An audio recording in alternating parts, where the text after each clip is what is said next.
कलुषायुत सत्तसुदीन नरं सुपथे परिचालय सर्वदिनं प्रणमामि च माधवदेवपदं वञ्चाकल्पतरुभ्यश्च कृपा सिन्धुभैव च पतितानां पावनेभ्यो वैष्णवेभ्यो नमो नमः।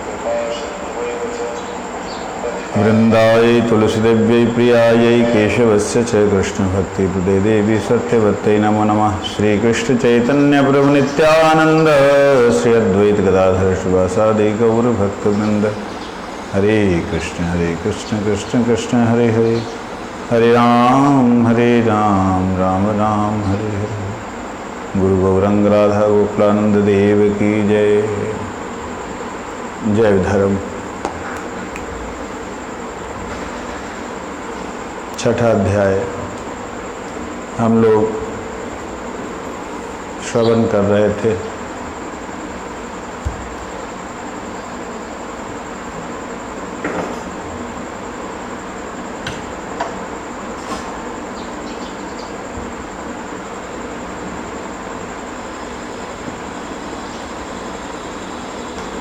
कि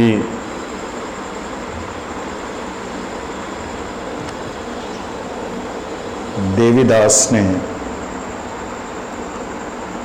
इस प्रकार का, उसके अनुसार इस प्रकार का दुराचार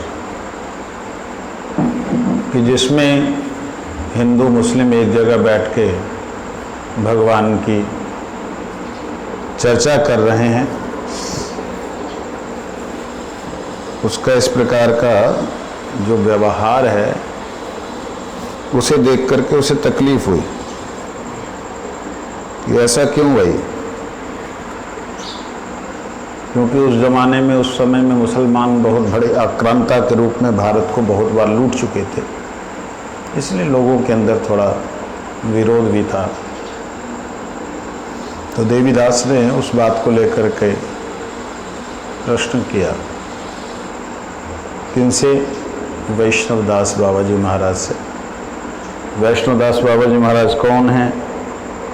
ये वही प्रकांड विद्वान सन्यासी जो कि काशी के विद्वानों में अग्रणीय थे।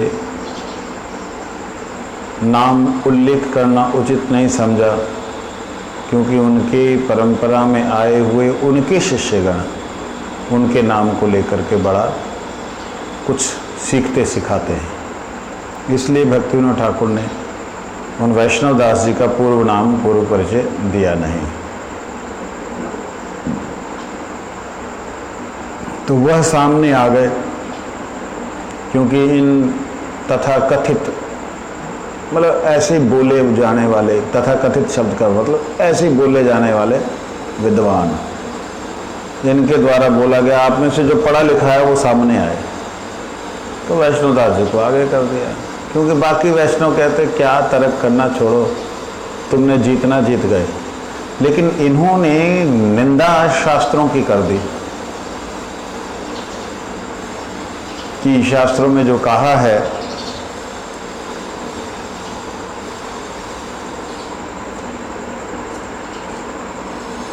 अपिचेत सुदुराचारो भजते माम अनन्य भाग, कि कोई भी दुराचारी है वो भी अगर भजन कर रहा है, भगवान कहते उसको साधु समझो। इस प्रकार से इन्होंने, विद्वानों ने, तथाकथित विद्वानों ने ये बात को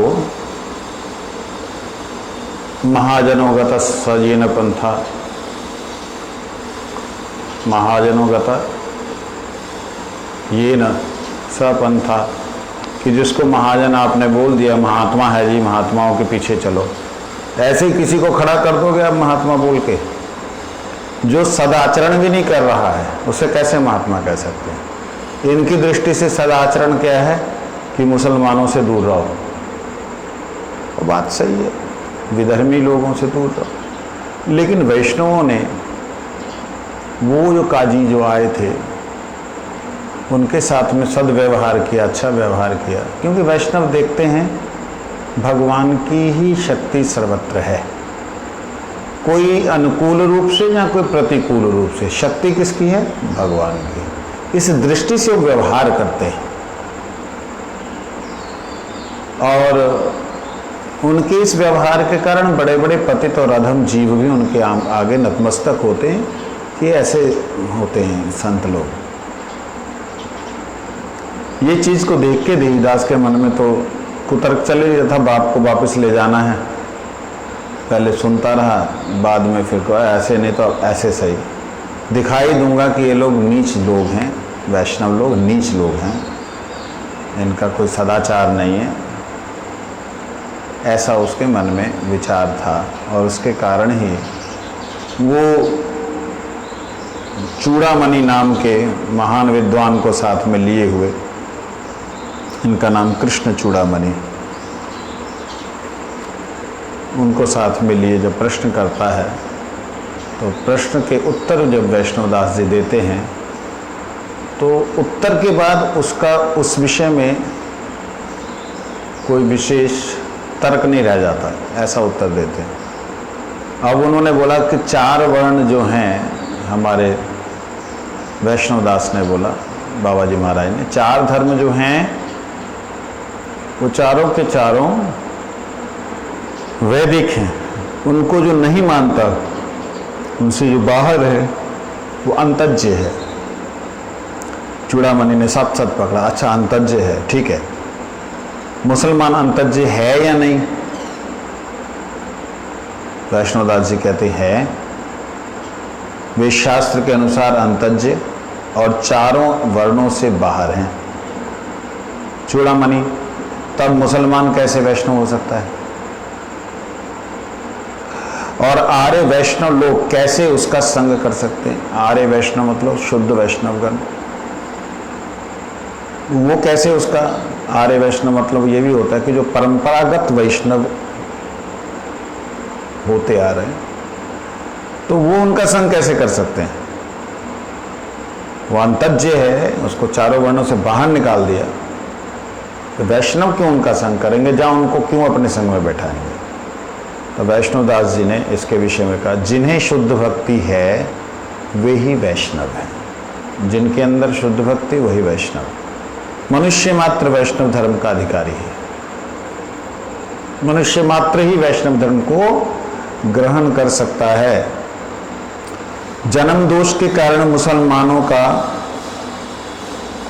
वर्णाश्रम के अनुसार प्रत्येक वर्णम के निर्दिष्ट कर्मों के अधिकार नहीं है। देखा जाए जन्म दोष के कारण, जन्म दोष होता है जिस कुल में जन्म लिया उसका दोष भी है, गुण भी है। जन्म दोष के कारण मुसलमानों का वर्णाश्रम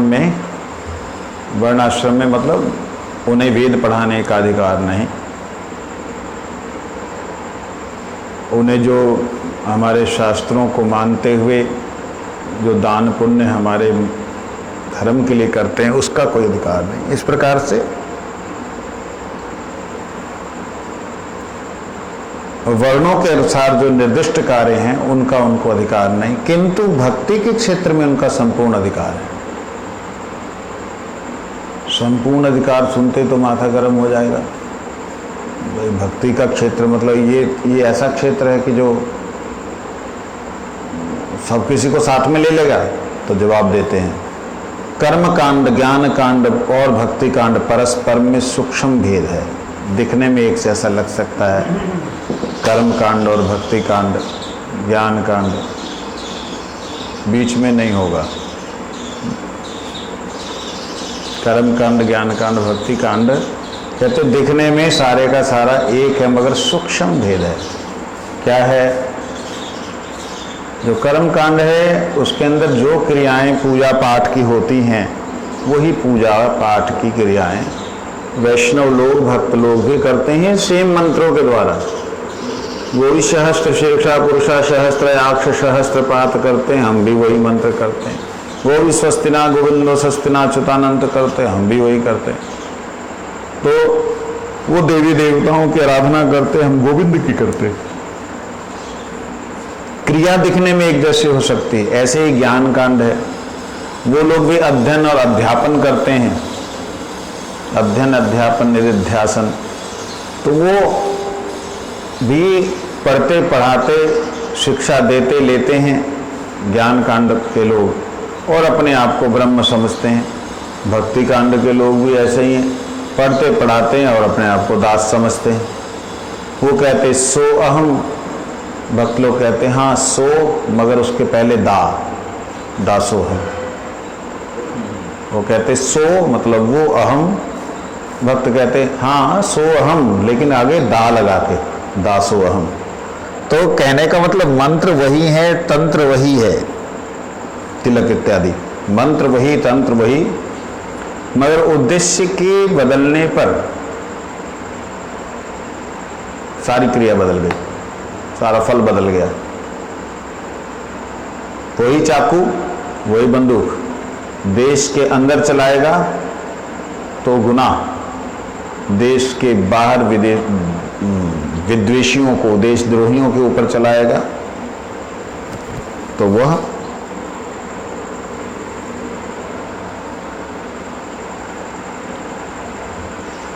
पुरस्कार पाएगा। इस प्रकार से पर जब तक पुंखानुपुंख रूप से विचार नहीं किया जाता, तब तक ये कभी नहीं कहा जा सकता कि हमने शास्त्र का तात्पर्य जान लिया। कहते हैं जो भेद है इतना सूक्ष्म है कि जब तक इसके एक के एक जो परत है, उस परत के पुंखानुपुंख, एक के अंदर एक जो परत है, उसको ना अच्छे ढंग से समझ लिया जाए तब तक नहीं कहा जाता। मतलब पुंखानुपुंख शब्द हमारे शास्त्रों में आया है, इसका अर्थ होता है EMRI, MRI जो करते हैं ना, जो स्कैनिंग करते हैं बॉडी की, बाहर से दिखने में तो ये है, लेकिन अंदर कितने भेद हैं, कितने सूक्ष्मता है कि यहाँ स्किन क्यों खराब हो रही, तो उसकी परतें कितनी नीचे तक है, वो इतने एरिए को कितने 100 कुछ पीस तक कर सकती है। इतनी छोटी सी चीज़ को 100 कुछ पर्दों में काट सकती है, पेज से भी ज़्यादा लेयर बना सकती है, 1 लेयर 2 लेयर 3 लेयर 4 लेयर, जैसे वो है। और ये पुंखानुपुंख जो है वही है, मतलब हर लेयर को चेक करें तो तब पता लगेगा कि जो साधारण लोगों का कर्म कांड है और भक्ति मार्ग में कितना अंतर है। कुछ लोग सनातन धर्म के ठेकेदार बन के हम लोगों को शिक्षा देते हैं, कहते तुम लोग सनातन धर्म के विरोधी हो, वैष्णव लोग सनातन धर्म के विरोधी हैं। क्यों? क्योंकि वैष्णव लोग गणपति की पूजा, सूर्य की पूजा, दुर्गा जी की पूजा, शिव जी की पूजा विशेष रूप से नहीं करते। कभी उनका कोई दिवस आया तो थोड़ा अनुष्ठानिक रूप से कर ले, विशेष रूप से नहीं करते, इसलिए ये सनातन धर्म विरोधी हैं। सनातन धर्म में पंच उपासना के बदले ज़्यादा, पंच उपासना अगर नहीं करते तो ये लोग सनातनी नहीं, इस प्रकार से वो लोग बोलते। लेकिन पुंखानुपुंख विचार करने से पता लगेगा कि जो वो बोल रहे हैं पूरी तरह मूर्खतापूर्ण है, अज्ञानतापूर्ण है। हमने शास्त्रों का तात्पर्य जान लिया है, ये तभी होगा जबकि आप कर्म के विश्लेषण में कर्म की शुरुआत से उसके अंत तक का तात्पर्य निकाल लें। समझे नहीं? ये बात चूड़ामणि कहते अच्छा, तो कर्म करते करते चित्त शुद्ध होता है, चित्त शुद्ध होने पर ज्ञानाधिकार उत्पन्न होते हैं, फिर ज्ञानियों में कोई निर्भेद ब्रह्म ज्ञानी होता है और कोई सविशेष स्वीकार करते हुए वैष्णव होता है। इस तरह क्रमानुसार अपने कर्माधिकार प्राप्त किए बिना वैष्णव नहीं हुआ जा सकता। ऐसी अवस्था में अंतज्ञ होने के कारण मुसलमानों को जहाँ कर्मों में अधिकार तक नहीं है, उन्हें भक्ति का अधिकार कैसे हो सकता है? ठीक है, आप जो बोल रहे हैं कि भक्ति और कर्म और ज्ञान में अंतर है, चलो मान लिया। अगर इस तरह से है तो अच्छा कर्म करते करते चित्त शुद्ध होगा, और चित्त शुद्ध होने पे ज्ञान प्राप्त होगा। अच्छा कर्म करते करते तो होगा। अचानक से कोई मुसलमान आया और भक्त बन गया, ऐसे कैसे हो सकता है? वो पहले अच्छा कर्म करेगा, फिर शास्त्र श्रवण करेगा, फिर उसमें ज्ञान होगा, ज्ञान होने के बाद में कोई निर्विशेषवाद में जाएगा, कोई भगवान की सेवा के में जाएगा, जो सेवा रूप में जाएगा वो वैष्णव बनेगा। ये बात वैष्णव दास जी ने कहा, अंतज्ञ मनुष्यों को भक्ति में पूर्ण अधिकार है, इसे प्रत्येक शास्त्र स्वीकार करते हैं।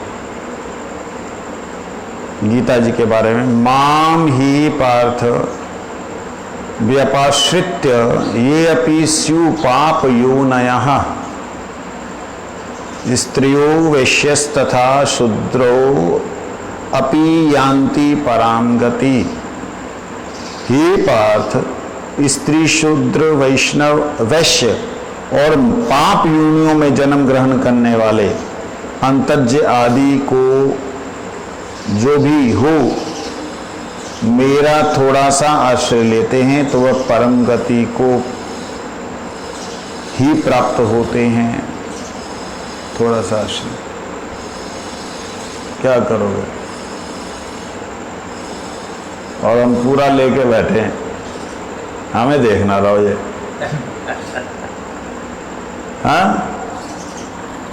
सब तरह से पूर्ण प्रयास चल रहे हैं अपनी शरीर के ऊपर कंट्रोल करके सेवा में लगाने का, मन के अंदर कंट्रोल करके सेवा में लगाने का।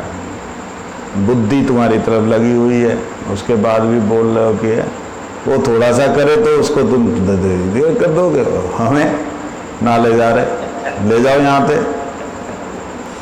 ये बात जाने की बड़ी तरफ पड़ता है, जाने की इच्छा ज़्यादा है, रहने की नहीं है। तो ये बोल रहे हैं कि कोई भी योनि क्यों ना हो, पाप योनि मतलब अंतज्ञ कोई भी हो, मेरा थोड़ा सा भी आश्रय अगर लेते तो उनको परम गति प्राप्त होती है। यहाँ आश्रय शब्द का अर्थ ही भक्ति है, क्योंकि ज्ञान में जो है आश्रय नहीं होता है, ज्ञान में अभिमान होता है कि मैं वही हूँ,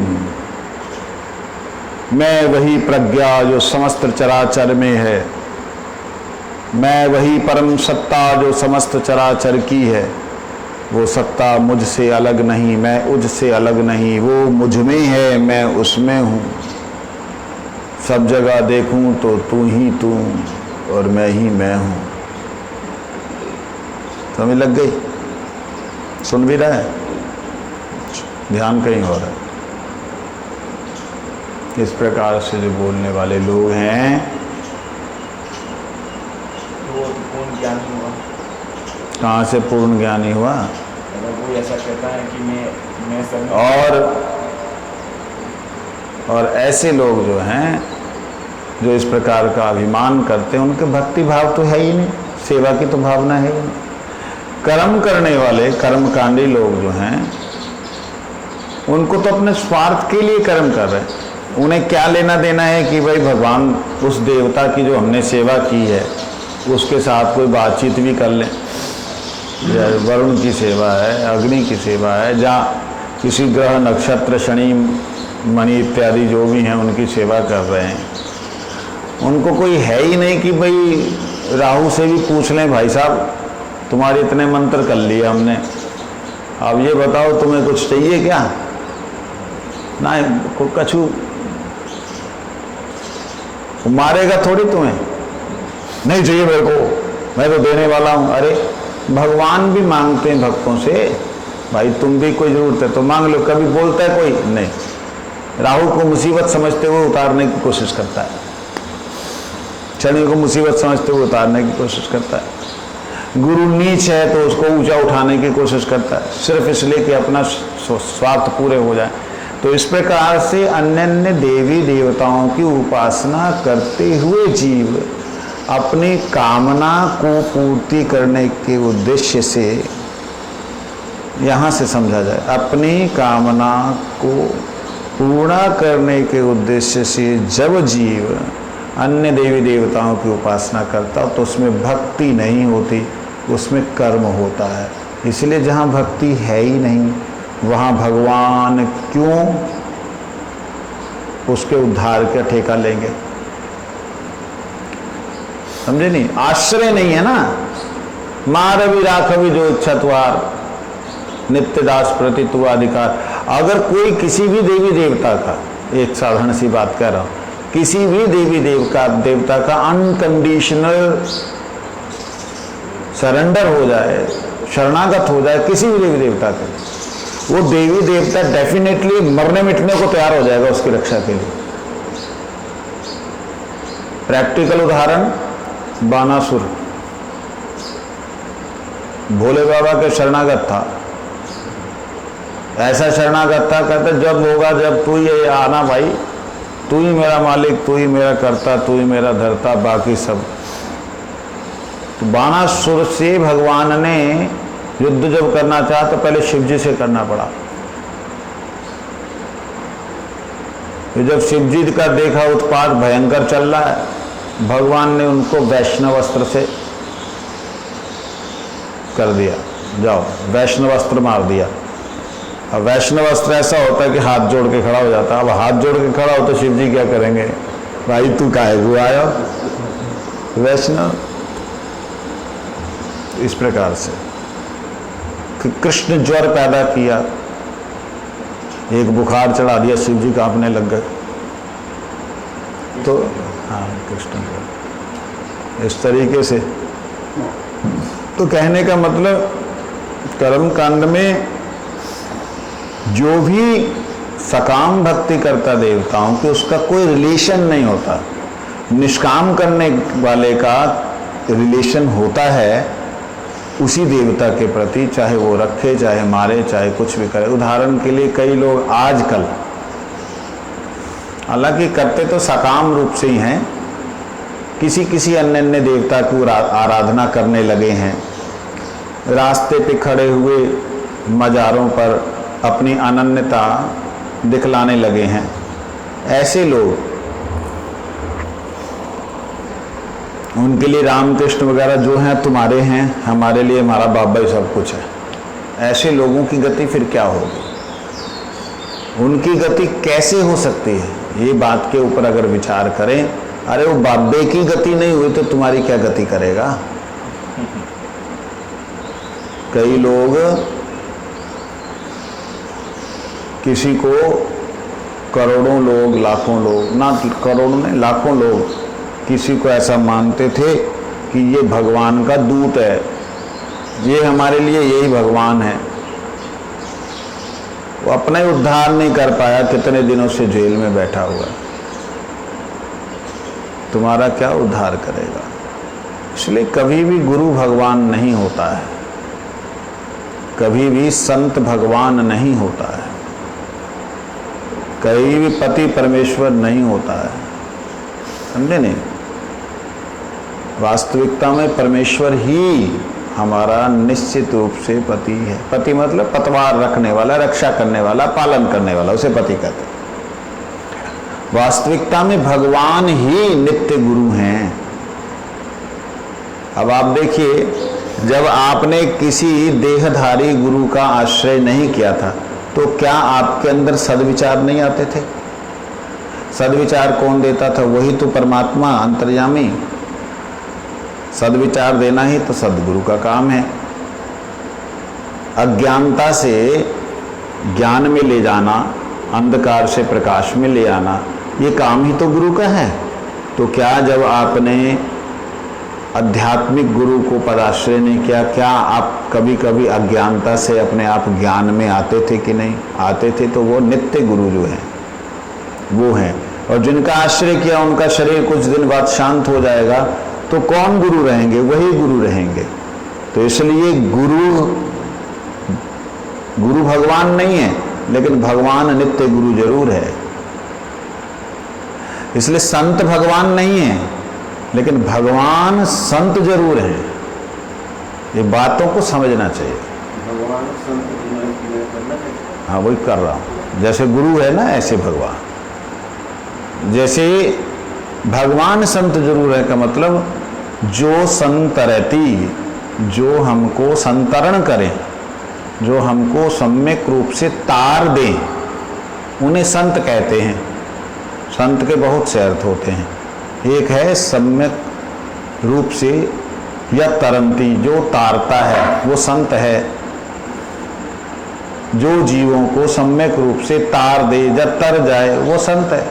तो भगवान ही वास्तविकता में संत हैं, संत भगवान नहीं है।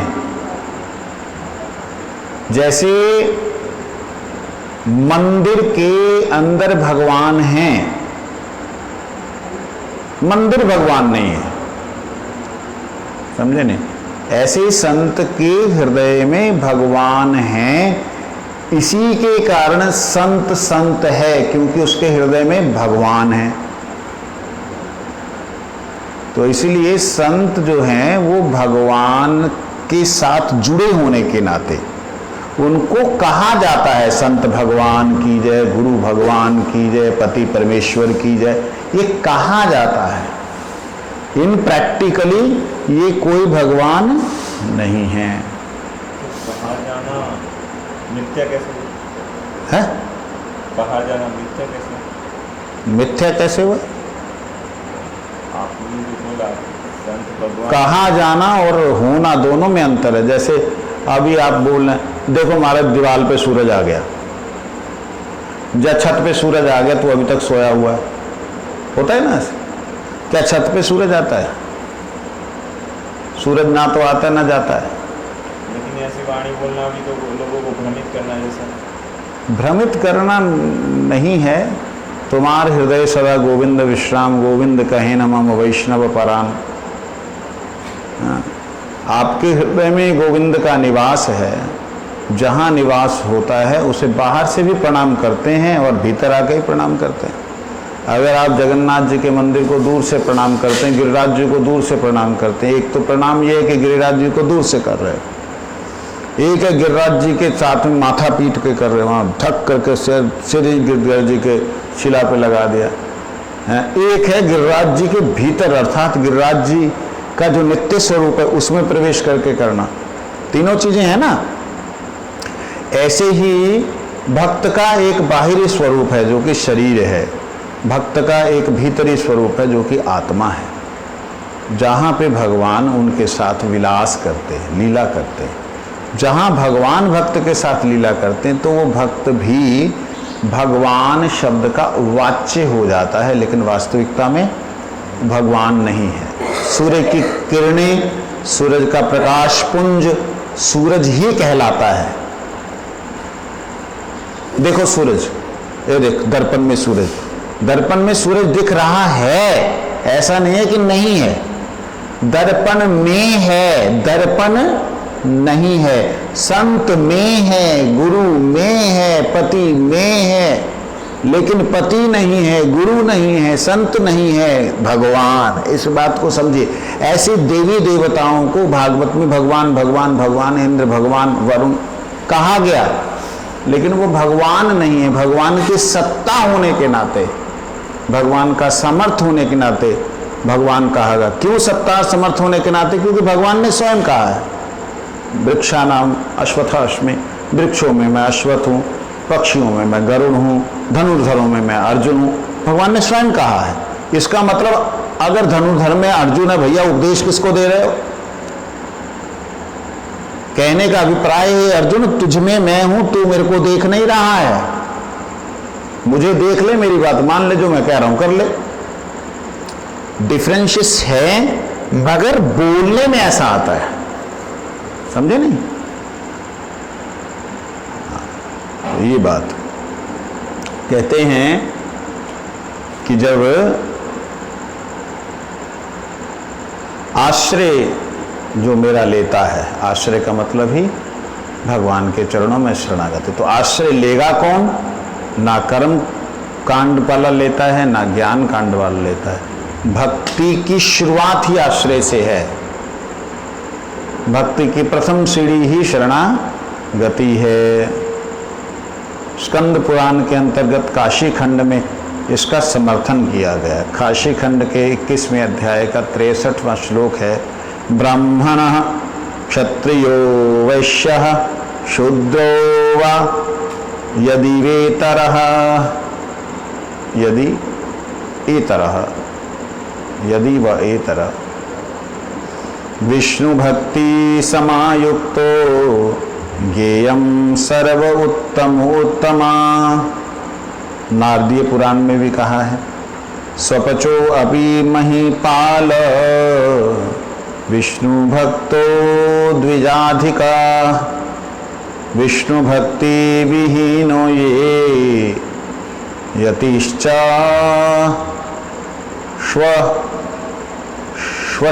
स्वपचाधिका, स्वपचाधिका।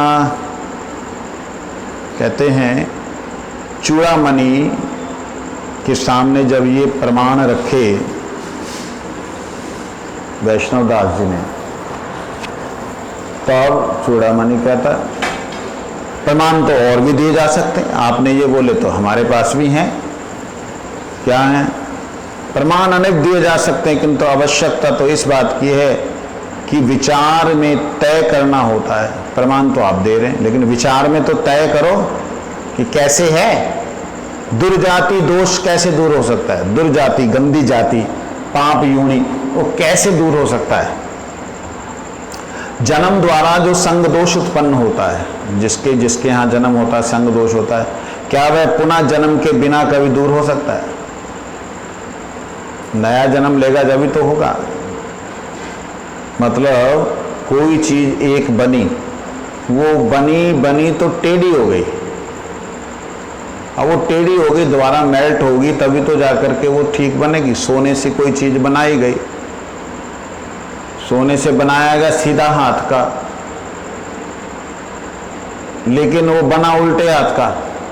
अब वो सोने का जो उल्टे हाथ का बन गया जो भी आभूषण है, उसको सही तो तभी होगा ना जब वो द्वारा से पिघला करके सीधे हाथ।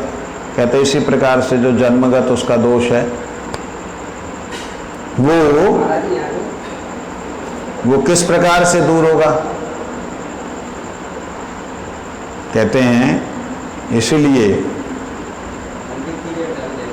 ये दोष दूर नहीं हो सकता, दोबारा जन्म लेगा जब ही दूर होगा। मतलब अब बंदा जो है पहले मनुष्य जीवन नष्ट करे, फिर उसको पता नहीं जन्म अगला मिले या ना मिले, और इसके बीच में भक्ति नहीं कर सकता। ये कैसी मूर्खता है? ये कैसा विचार है? अरे कोई भी जीव, मनुष्य को तो छोड़ ही दो, कोई भी जीव भगवान ने स्वीकार किया है। बंदर, भालू, रिछ, कितने लोगों को भगवान ने स्वीकार किया, सबको स्वीकार किया। इसलिए कहते हैं, वैष्णवदास जी कहते हैं दुर्जाति दोष प्रारब्ध कर्म है, वे भगवान नाम के उच्चारण से दूर हो जाता है। दुर्जाति जो गंदी जाति में पैदा हुआ, अर्थात पाप योनि में पैदा हुआ, वो भगवान के नाम उच्चारण से खत्म हो जाता है। कहाँ लिखा है? भागवत के 6ठे स्कंद के 16वें अध्याय के 44 नंबर श्लोक में, यन्नाम सकृत श्रवणात् मुकस्सोऽपि विमुच्यते संसारात् नातः परं कर्म निबन्धकृत्तनं मुमुक्षतां तीर्थपदानुकीर्तनात्। क्या कहते हैं? पाप योनि में जो जन्म से ही मांसाहारी लोग हैं, जो ऐसे जगह पैदा हुए जहाँ पे शबरी इत्यादि, ये सब पाप योनि में है। जिन्होंने जन्म से ही जीव हिंसा सीखी या जीव हिंसा की, वो सब पाप योनि। योनि तो मनुष्य की नहीं आएगा। हाँ, क्योंकि कर्म का अधिकार तो मनुष्य को है ना, इसलिए विशेष रूप से मनुष्यों के लिए प्रयोग हो। यहाँ जो वार्तालाप हो रहा है विशेष रूप से मनुष्यों के लिए हो रहा है, यहाँ पशु पक्षी की बात नहीं है। वो उदाहरण के लिए बोला गया कि पशु पक्षी भी अगर भगवान की सेवा कर सकते हैं। अब गरुड़ तो मांसाहारी है, और देखा जाए प्रैक्टिकली शेर को क्या क्या कहेंगे, वो पाप नहीं है। और वो तो उसका भोजन ही, वो क्या करोगे? शेर जो है क्या थोड़ी घास खाएगा? मतलब वो क्या पाप नहीं है? नहीं, हाँ, उन्हें पाप योनि कहा जा सकता है, कहा जा सकता है, क्योंकि वो उस दृष्टि से कि भाई वो मांसाहारी। परंतु एक विचार से देखा जाए तो उनके हृदय में भगवान हैं, इसलिए वह। और वैसे गरुड़ जी को तो कोई भोजन की आवश्यकता नहीं होती। ठाकुर जी का प्रसाद और भगवान के गुणगान को गा के ही वो चिन्मय रसास्वादन करते हैं। ये भोजन शयन यहीं पे है इस संसार में। भगवान जब यहाँ आते हैं तब उनको भोजन भी लगती, भूख भी लगती, प्यास भी लगती, इधर दौड़ते, सोते भी हैं, जागते भी हैं। भगवान गोलोक धाम में विराजमान, वैकुंठ में विराजमान विष्णु कभी सोते ही नहीं, नींद ही नहीं आती। तो कहते लक्ष्मी जी के साथ में क्या वहाँ पे ऐसे लेटे क्यों रहते हैं? अरे लेटे लेटे उनकी मस्ती है, क्योंकि उनकी निद्रा आने का मतलब है सृष्टि का एक तरह से पूरी तरह लोप हो जाना। तो उनकी जागृति ही सृष्टि है, उनकी सुसुप्ति ही प्रलय, महाप्रलय। तो खैर इस प्रकार से। लेकिन मानस कहीं जो वर्णन, ये भागवतम में वर्णन आया कि कालिया उसी के वजह से भागा थी, गुरु जी वहाँ से उनका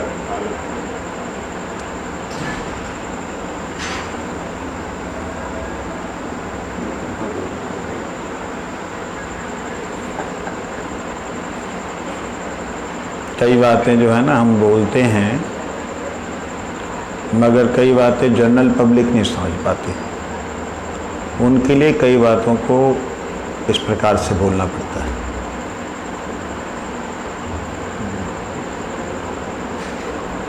जैसे माता रानी का शेर है तो मांसाहारी है। अपनी अपनी योनि के अनुसार अपने अपने कर्म को करते हुए जीव अगर अपने प्रारब्ध के अनुसार भगवान के चरणों में शरणागत है,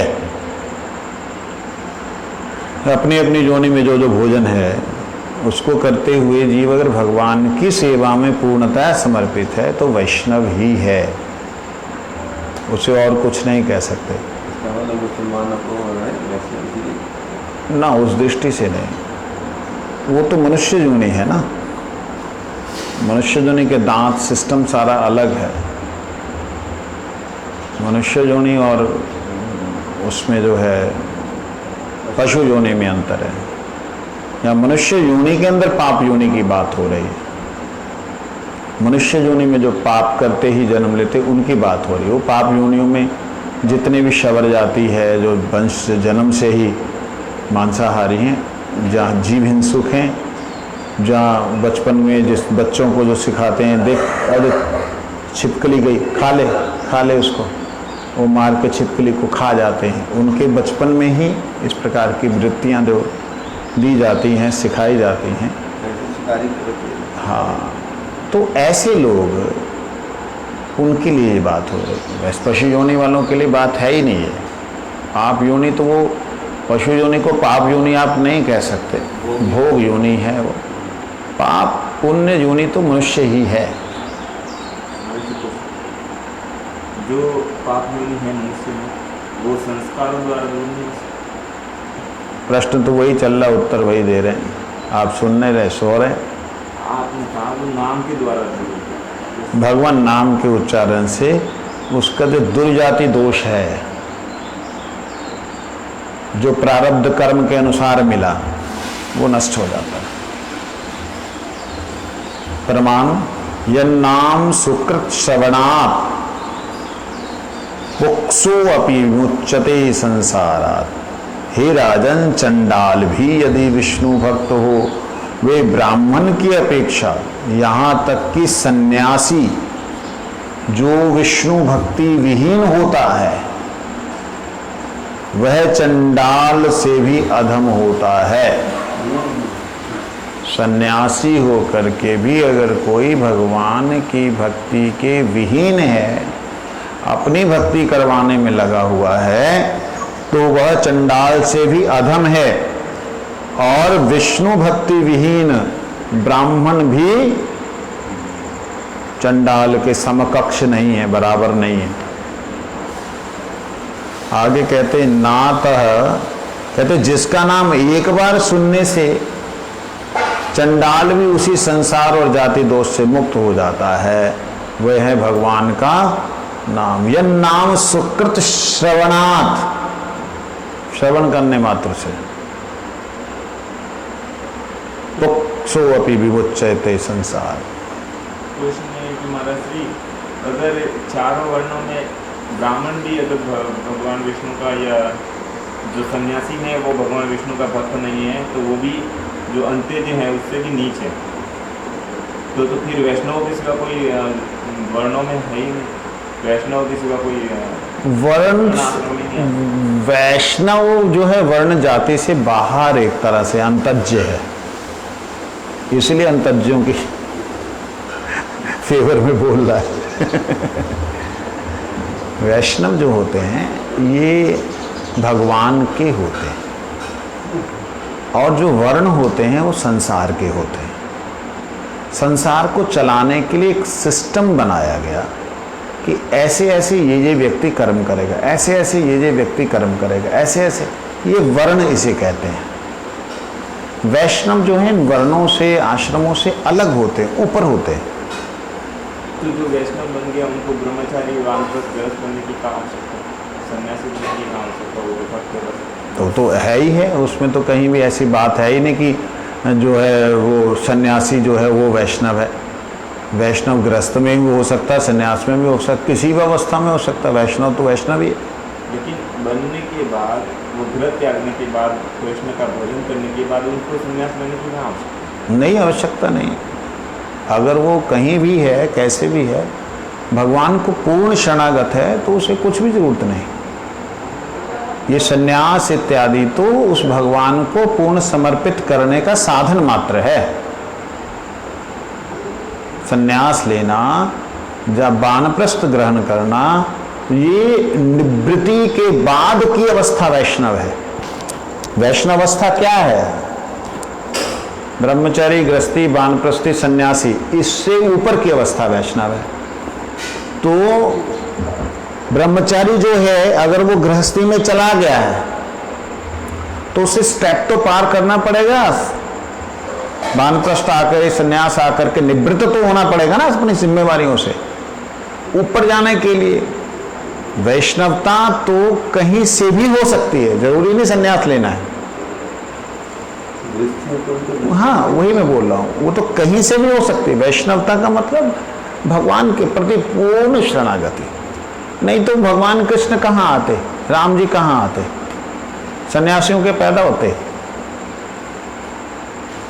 सन्यासियों के तो होते नहीं, गृहस्थियों के यहाँ हुए।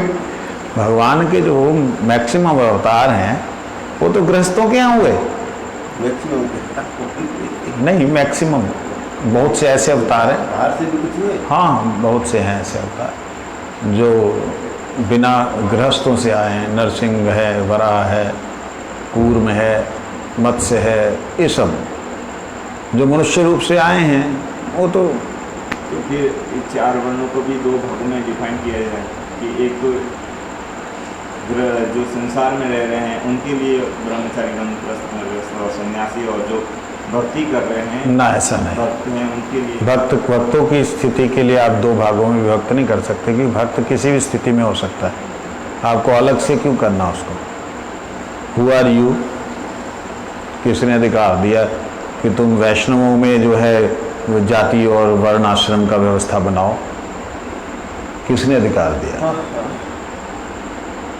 मतलब ही नहीं बनता ना, उसमें क्यों होगा, क्या जरूरत है? भक्त भक्त है, भगवान उन्हीं के तो अधीन होके आते हैं। जो सर्वशक्तिमान सर्वेश्वर ईश्वर परमेश्वर है, जो सर्वतंत्र स्वतंत्र है, वो किसके यहाँ आते हैं? किसके अधीन होके आते हैं? किसका बेटा बन के आते हैं? किसका मित्र बन के आते हैं? किसका दास बनते हैं? सारे तो गृहस्थ हैं। तो एक तो देवी वर्णाश्रम और एक वर्णाश्रम। वो वर्णाश्रम, ये वर्णाश्रम नहीं गिना जाएगा, इसको वर्णाश्रम मत कहो।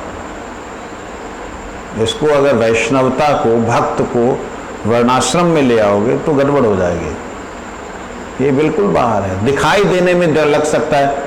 अब उदाहरण के लिए मैं इस वक्त यहाँ हूँ, लग सकता है कि मैं छत के नीचे हूँ, वास्तविकता में छत तो सूरज की रोशनी में ही है। नहीं समझे? सूरज के प्रकाश में ही है। तो छत जब सूर्य के प्रकाश में, तो मैं सूर्य के प्रकाश से बाहर हूं क्या? बाहर तो नहीं हूं। लेकिन जो पूर्ण रूप से सूरज प्रकाश में है वो भी सूरज प्रकाश में, और ये जो है ये भी सूर्य प्रकाश में। तो इसी प्रकार से वर्ण आश्रम के द्वारा ढके हुए लोग भी वैष्णव हैं। लेकिन जो वर्णाश्रम धर्म में रहते हुए उसी को विशेष रूप से समझ रहे हैं कि यही हमारा धर्म है, वो लोग ढके हुए हैं। बात समझे नहीं? वैष्णव तो है ही है, वो जन्म से ही जीव वैष्णव है, विष्णु भक्त है। जीव जिसका अंश है उसका, उसके प्रति उसका आकर्षण है ही है। ठीक है, सभी, कोई भी ऐसा है ही नहीं। सारे जीव भगवान विष्णु की शक्ति से हैं, और विष्णु की शक्ति भगवान विष्णु की सेविका है, सेवा करने वाली शक्ति है। अब सेवा करने वाली शक्ति से जो होगा तो सारे के सारे नित्य सेवक हुए कि नहीं हुए? इसलिए जीवेर स्वरूप है कृष्ण नित्य दास। अब से ही भूली जीव अनादि बहिर्मुख, बहिर्मुख हुआ इसलिए माया दे, ये बात।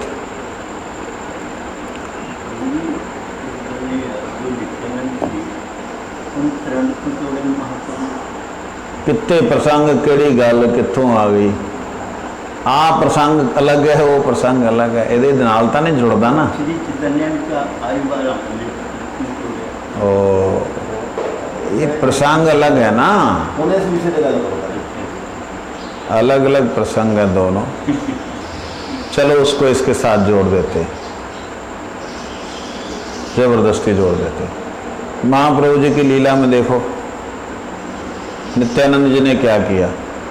उन्होंने कहा भक्ति, भक्त, भगवंत, गुरु, ये चारों एक तत्व हैं। आप भगवान हो, भक्त रूप से आए हो, तो बीच में ये सन्यास काय को ले रखा है? ये वर्ण व्यवस्था क्यों रखी है आपने? इसको तोड़ो। तो उन्होंने दंड को तोड़ करके फेंक दिया, जो कि अपराध था, गलत था, शास्त्र विधि के अनुसार बुरी तरह गलत था। महाप्रभु नाराज हुए, तुम अब दूर हो, मेरे सामने बताना। महाप्रभु ने उसको आश्रय नहीं दिया उस बात को, नित्यानंद से नाराज हुए। इसलिए बलदेव जी से भी कई बार कृष्ण नाराज हुए, होता तो होता रहे। फिर बलदेव जी बुला ले, इधर आ।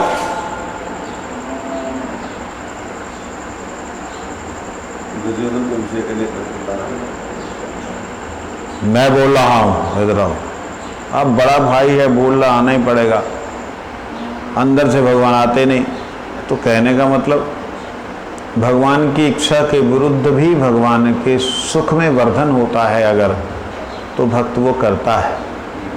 तो दंड पकड़ने में महाप्रभु को नाचने का वो आनंद नहीं आता था। दंड कभी इधर लगता, कभी उधर लगता, दंड को संभालें या खुद को संभालें।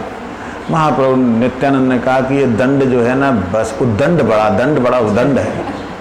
इसके कारण से महाप्रभु के प्रेम में बाधा हो रही है, दंड को हटाओ यहाँ से। और वो दंड पीछे दिया नित्यानंद प्रभु को कि प्रभु पकड़ लो थोड़ा। हाँ, नाच रहे, नाचते नाचते नित्यानंद ने कहा जा तू हट पीछे, मेरे को भी नाचने नहीं दे रहा। और वो थे कौन? वो कारण दिशाई, गर्भ दिशाई, क्षीरो दिशाई विष्णु नहीं, ब्रह्मदंड था वो। ब्रह्मदंड मतलब निराकार निर्विशेष मैं ब्रह्म हूं, ऐसी बुद्धि वृत्ति और चित्त वृत्ति की बात वाला दंड था। शंकर मत का था ना, भारतीय सन्यासी। तोड़ दिया, तोड़ के फेंक दिया। अब वो महाप्रभु बोले मेरा दंड दो, कहते दंड, अरे तुम उसके ऊपर गिर गए, फूट गया, टूट गया, मैं तो फेंक दिया उसको, और तुम दुष्ट ऐसे पर। तो कहने का अभिप्राय उसको इससे जबरदस्ती अगर जोड़ें तो ये कि नित्यानंद प्रभु जी ने भी इस वर्ण व्यवस्था को, आश्रम व्यवस्था को, विशेष रूप से आश्रम व्यवस्था को उन्होंने कोई विशेष महत्व नहीं दिया। उन्होंने कहा भक्ति मार्ग में आने के बाद में जो जरूरत आपको भगवत सेवा के लिए है उसे स्वीकार करो, बाकी को जय श्री राम करो। जो लोग इस संसार बंधन से मुक्त होना चाहते हैं उनके लिए अपने चरणों के स्पर्श से तीर्थों को तीर्थ बना देने वाले भगवान के नाम संकीर्तन से बढ़कर कोई साधन नहीं है। इस संसार के बंधन से जो मुक्त होना चाहते हैं, भगवान के चरणों को स्पर्श करके जो तीर्थ बन जाते हैं, उनके नाम संकीर्तन से बढ़कर कुछ भी नहीं है, जिससे पापों का समूल ध्वंस हो सके, समूल ध्वंस हो सके। अब आप ध्यान दीजिए, कैसे भी पाप किए हैं, अगर वह व्यक्ति कभी चित्त से रुदन करते हुए, अंतःकरण से तड़पते हुए भगवान के प्रति शरणागत हो गया, तो हमारा क्या होगा जो हमने निंदा की है? हमारा क्या होगा कि हम जो जल रहे हैं? कोई भी व्यक्ति, इसलिए गुरु महाराज जी बार बार बोलते, एक गया गुरु जी के पास में, बोलने लगा महाराज जी ऐसा ऐसा ये वो। गुरु कहते हम उससे भी ज्यादा पापी, हम सबसे अधम है, हम सबसे अधम है, चिल्लाने लगे। वो डर के मारे भाग गया। तो कहने का मतलब कि भगवान का आश्रय लेने से मनुष्य का मन और फिर कर्म के पचड़ों में नहीं पड़ता। आश्रय लेने पर हमें क्या मालूम है कौन अंदर से कितना आश्रित है, हमें अपने ही नहीं पता लगता कितने आश्रित है। माला करते हैं, मन नहीं लगता है, चल रहा है, जितना मन लगता है उसमें लगता है कि मेरे से बड़ा कोई है ही नहीं दुनिया में। हाँ, थोड़ी देर अगर लग भी जाए तो ऐसे लगता है दुनिया में हमसे बड़ा कोई है ही नहीं। तो इसीलिए क्या कहते हैं, भगवान नाम के अतिरिक्त किसी भी दूसरे प्रायश्चित का आश्रय करने से मन रजोगुणी और तमोगुण से ग्रस्त हो रहता है तथा उससे पापों का समूल रूप से नाश नहीं होता। इसलिए जो उन्होंने प्रश्न किया, पाप योनि जो है वो कैसे शुद्ध होगी, तो शुद्ध होने का एक ही उपाय है कि भगवान का नाम का आश्रय ले। जीव नाम का आश्रय लेने से सब कुछ शुद्ध हो जाता है। नाम आश्रय करी यतने तुम्ही थाको हो अपन काजे, थाको हो अपन काजे। वांछा कल्पतरुश्च कृपा सिंधु पतित